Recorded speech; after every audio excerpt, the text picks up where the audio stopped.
নমস্কার বন্ধুরা, কেমন আছেন আপনারা? রোববারের রান্নাঘরের আরেকটি নতুন পর্বে আপনাদের সবাইকে স্বাগত। শীতের শুরু হোক বা শীতের শেষ, পিঠেপুলির আকর্ষণ এড়ানো কিন্তু মিষ্টিপ্রিয় বাঙালির কাছে এক কথায় অসম্ভব।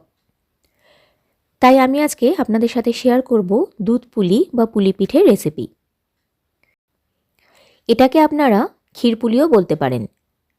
অনেকেই বলেন পুলি পিঠে ঠান্ডা হয়ে গেলে বা বাসি হয়ে গেলে শক্ত হয়ে যায় বা দুধে ফোটানোর সময় ভেঙে যায় বা দুধ কেটে যায়। তো আপনারা যদি আমার আজকের রেসিপিটা ফলো করেন তাহলে আপনারাও একেবারে পারফেক্ট আর নরম তুলতুলে পুলি পিঠে বানিয়ে ফেলতে পারবেন। রেসিপিটা অবশ্যই শেষ পর্যন্ত দেখবেন। আশা করছি আপনাদের কাজে লাগবে। ভালো লাগলে আপনাদের প্রিয়জনদের সাথে শেয়ার করতে ভুলবেন না। আর আমার চ্যানেলে নতুন বন্ধু হলে চ্যানেলটা সাবস্ক্রাইব করার জন্য অনুরোধ রইল। তাহলে চলুন দেখে নিই দুধ পুলি পিঠে তৈরির সম্পূর্ণ প্রস্তুত প্রণালী। সবার প্রথমে আমি পুলির ভিতরের পুরটাকে তৈরি করে নিচ্ছি।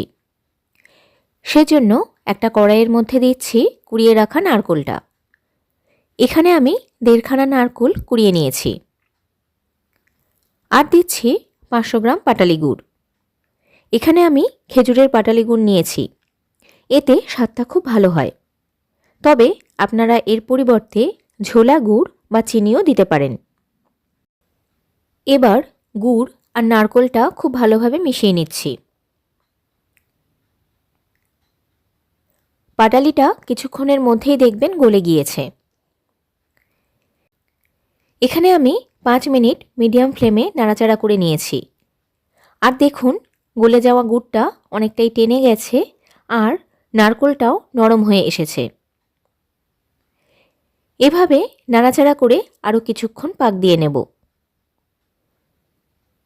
এবার পুরের মিশ্রণটা যতক্ষণ না একটা মণ্ডের মতো হয়ে কড়ার গা ছেড়ে উঠে আসে ততক্ষণ নাড়াচাড়া করে মিডিয়াম ফ্লেমে পাক দিয়ে নিতে হবে। তবে যেহেতু নাড়ুর মতো গড়তে হবে না, তাই গুড়ের পাকটা একটু কম হলেই ভালো হয়। পুরের রঙটা একটু গাঢ় হয়ে গুড়টা আঠালো হয়ে এলে বুঝতে হবে পুরটা রেডি হয়ে গেছে। এবার গুঁড়ো করে রাখা 6টা এলাচ দিয়ে ভালো করে মিশিয়ে নিচ্ছি। এবার গ্যাসের ফ্লেমটা বন্ধ করে দেব। কিছুটা সাদা তিলও হালকা বাদামি করে ভেজে পুরটার মধ্যে দিয়ে দিচ্ছি। এভাবে একবার ট্রাই করে দেখতে পারেন। পুলির স্বাদটা সত্যি অসাধারণ হয়। এবার পুরটাকে সম্পূর্ণ ঠান্ডা করে নেব। এখানে আমি 500 গ্রাম রাঙালু নিয়েছি। রাঙালুগুলো ভালো করে ধুয়ে সিদ্ধ করে নেব। আমি সিদ্ধ করার পর খোসাটা ছাড়িয়ে নেব। আপনারা আগে খোসা ছাড়িয়ে তারপর সিদ্ধ করতে পারেন। আপনাদের রাঙালুগুলো যদি একটু বড় হয় তাহলে মাঝখান থেকে কেটে টুকরো করে দেবেন, এতে ভালোভাবে সিদ্ধ হয়ে যাবে। এবার কড়াইতে জল দিয়ে রাঙালুগুলো সিদ্ধ করে নিচ্ছি। আপনারা চাইলে প্রেসার কুকারে একটা সিটি দিয়ে সিদ্ধ করে নিতে পারেন। তবে একটার বেশি সিটি কিন্তু দেবেন না, এতে রাঙালুটা বেশি নরম হয়ে যাবে, এতে পিঠে কিন্তু ভালো হবে না। রাঙালুটা সিদ্ধ হতে থাক, ততক্ষণ চলুন চালটা গুঁড়ো করে নিই। এখানে আমি আতপ চালটা ধুয়ে জল ঝরিয়ে রোদে দিয়ে নাড়াচাড়া করে শুকিয়ে নিয়েছি। এবার মিক্সিতে ভালো করে মিহি গুঁড়ো করে নেব।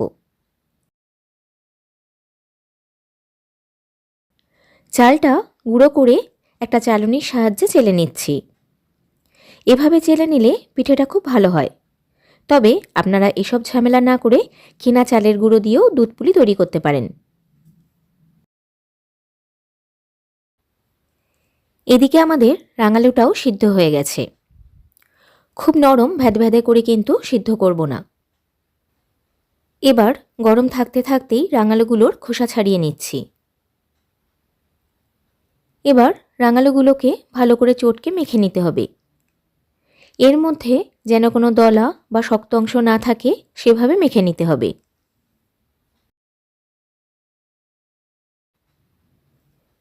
এবার এর মধ্যে দিচ্ছি 1 কাপ চালের গুঁড়ো। রাঙালু ও চালের গুঁড়ো ভালোভাবে মেখে নিচ্ছি। মাখার পর যদি একটু বেশি নরম মনে হয় তাহলে আরও কিছুটা চালের গুঁড়ো দিয়ে মেখে নেব, তবে একসাথে বেশি চালের গুঁড়ো দেব না। আর যদি মনে হয় একটু শক্ত লাগছে তাহলে একটু দুধ দিয়ে এটাকে মেখে নিতে পারেন। আমার মাখাটা মনে হচ্ছে একটু নরম হয়েছে, তাই আর একটু চালের গুঁড়ো দিয়ে দিচ্ছি। আমি এখানে মেজারমেন্ট কাপের মোট 2 কাপ চালের গুঁড়ো দিয়েছি। ডোটা আমাদের তৈরি হয়ে গেছে। এবার চলুন পুলিগুলো গড়ে নিই। ডোটা থেকে প্রথমে ছোট একটা লেচি কেটে নিয়ে 2 হাতের তালুর মাঝখানে রেখে গোল করে নেব। এবার হাতে একটু চালের গুঁড়ো নিয়ে গোল লেচিটাকে আঙুলের সাহায্যে এভাবে ঘুরিয়ে ঘুরিয়ে একটা ছোট গোল বাটির শেপে গড়ে নিতে হবে।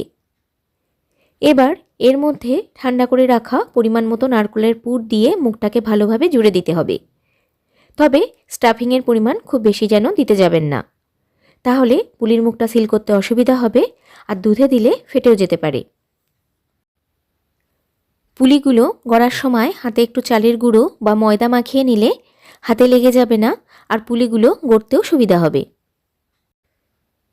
পুলির মুখটা ভালোভাবে চেপে আটকে দুধ হাতটা একটু সরু মতো করে দিচ্ছি, যাতে পুলির শেপটা খুব সুন্দরভাবে তৈরি হয়ে যায়। আমার এটা তৈরি হয়ে গেল। এটা একটা প্লেটে রেখে দিচ্ছি। আপনারা চাইলে এভাবে না গড়ে পুলির মুখটা জোড়ার পর ধারগুলো মুড়ে একটু ডিজাইনও করে দিতে পারেন, যেমন আপনাদের পছন্দ। আপনাদের বোঝার সুবিধার্থে আমি আরও একটা করে দেখিয়ে দিচ্ছি। এতে শেখানোর তেমন কিছুই নেই, একটু দেখলেই যে কেউ করতে পারবে। আপনারাও অনেকেই আমার থেকে অনেক বেশি ভালো করতে পারেন। একই রকমভাবে আমি বাকি পিঠেগুলো তৈরি করে নেব। আর আমার চ্যানেলে মুগ পুলির একটা সুন্দর রেসিপি দেওয়া আছে, আপনারা যদি চান দেখে নিতে পারেন। আমি ডেসক্রিপশন বক্সে লিঙ্কটা দিয়ে দেব। এছাড়াও বিভিন্ন ধরনের পিঠের রেসিপি দেওয়া আছে, আপনারা চাইলে দেখতে পারেন। আমি যে পরিমাণ উপকরণ নিয়েছি তাতে আমার 35টা পুলি পিঠে তৈরি হয়েছে।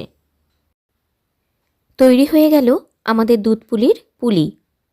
যতক্ষণে পিঠের জন্য ক্ষীরটা রেডি করব ততক্ষণ পর্যন্ত একটা ভেজা কাপড় দিয়ে এগুলোকে ঢেকে রাখতে হবে, এতে পিঠেটা নরম থাকবে। এবার একটা কড়াইতে দিচ্ছি 2 লিটার ফুল ফ্যাট মিল্ক। আপনারা দুধ পুলির ক্ষীর তৈরির জন্য যদি ফুল ফ্যাট মিল্ক ব্যবহার করেন তাহলে দুধটা খুব তাড়াতাড়ি ঘন হয়ে যায় আর এর স্বাদটাও খুব ভালো হয়। এর মধ্যে দিচ্ছি 400 গ্রাম খেজুরের পাটালি গুড়। মিষ্টিটা আপনারা আপনাদের স্বাদ অনুযায়ী দেবেন। এবার মিডিয়াম ফ্লেমে নাড়াচাড়া করে গুড়টাকে গলিয়ে দুধের সাথে ভালো করে মিশিয়ে নেব। আমি পাটালি গুড়টা প্রথমেই দিয়ে নিয়েছি। আপনারা যদি দুধটা ফুটে ওঠার পর দেন তাহলে গ্যাসটা বন্ধ করে দুধটা একটু ঠান্ডা করে নিয়ে তবে দেবেন, আর ভালো করে মিশিয়ে নিয়ে গ্যাসটা অন করবেন, না হলে দুধটা কেটে যেতে পারে। তবে ভালো পাটালি গুড় ব্যবহার করলে দুধ কাটার সম্ভাবনা কম থাকে। দুধের মধ্যে গুড় দিলে অনেকেরই এই সমস্যা হয়। এই পদ্ধতিগুলো যদি ফলো করেন তাহলে আশা করি আপনাদের আর সমস্যা হবে না। এবার গ্যাসের ফ্লেমটাকে একটু বাড়িয়ে দুধটাকে ভালো করে ফুটিয়ে একটু ঘন করে নেব। 5 মিনিট জাল দেওয়ার পর দুধটা একটু ঘন হয়ে এসেছে। এই পর্যায়ে গ্যাসের ফ্লেমটাকে লো টু মিডিয়ামে রেখে দুধের মধ্যে একে একে পুলিগুলোকে দিয়ে দিচ্ছি। খুব বেশি ফুটন্ত দুধের মধ্যেও যদি পুলিগুলোকে দেওয়া হয় তাহলেও কিন্তু ভেঙে যেতে পারে। পুলিগুলো দুধের মধ্যে দেওয়ার সঙ্গে সঙ্গেই কিন্তু নাড়বেন না, একটু অপেক্ষা করে তারপর খুব হালকা হাতে পিঠেগুলোকে একটু নেড়ে দিতে হবে।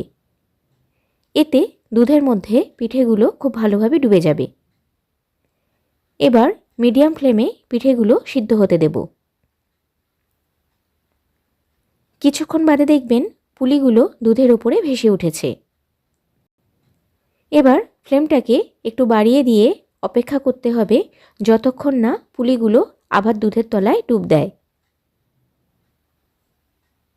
দুধটা আর একটু ঘন হয়ে এলে আর পুলিগুলো দুধের মধ্যে অদৃশ্য হলে বুঝতে হবে আমাদের দুধ পুলি একদম রেডি।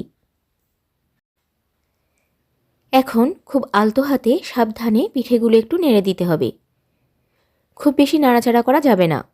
এই পর্যায়ে পুলিগুলো একদম নরম থাকে, তাই সহজেই ভেঙে যেতে পারে।